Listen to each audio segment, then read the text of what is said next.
You know, when I came to Encompass, we had 8 staff. 8. Not one of them lived in the valley. All of them had multiple degrees. All of them had experiences with government services in the urban communities, and all of them lived in Seattle. And they all drove out here every day because at Encompass, formerly Children's Services, they got to work for 8 hours of what they do best, helping children.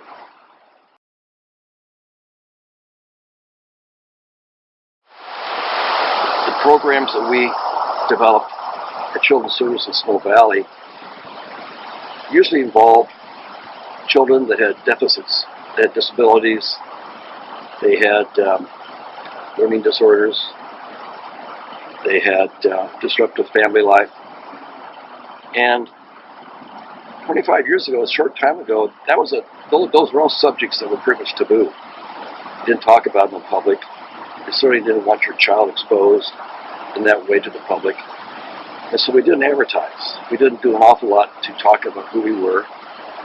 So I'm glad now that we have more visibility now. I hope we have more. I think we need a lot more exposure about what we do, not only for the families within our upper valley, but also begin to wonder about what we should be doing to people in the Central Valley and further west in the Sammamish Plateaus. And a lot of families there that looks like they could use our help.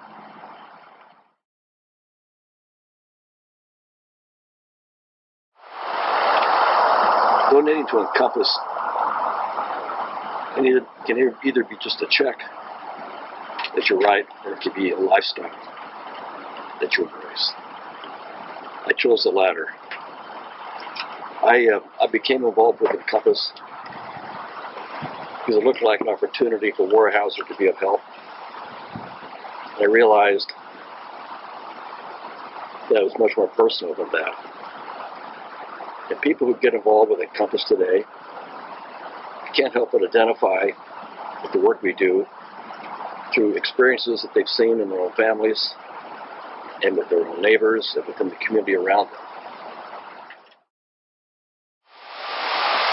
My mother could have used Encompass.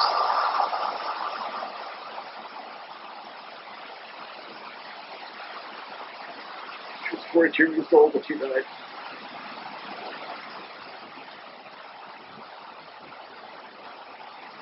She raised 4 children. She was a divorced mom. She remarried one of her sweethearts who came back from World War II. Had a daughter with him, and then he committed suicide. The war trauma. He fought in Iwo Jima. Couldn't overcome that. And so she became a single mom, ill-equipped to be a mom in the first place. She had nowhere to turn. We survived on food stamps. Stipend money from her parents. She didn't have a job, she didn't know what to look at. Became alcoholic. She died in bed at home at 40 years of age. Went through the home.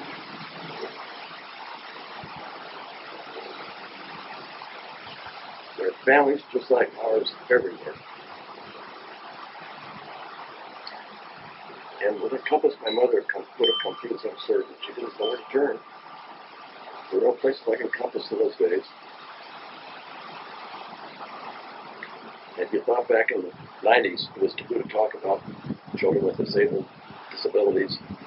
It was terrifying to be a family with disabled children. You were basically invisible. But she didn't know where to go.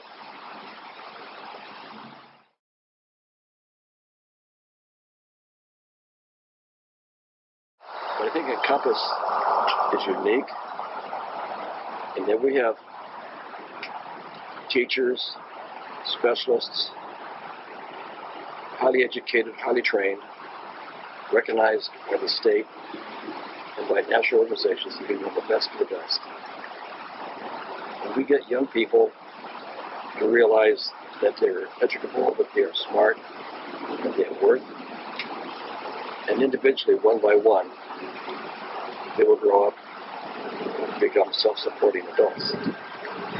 It checks to encompass on a prolonged basis, because I would recommend people make it almost a routine to support encompass financially.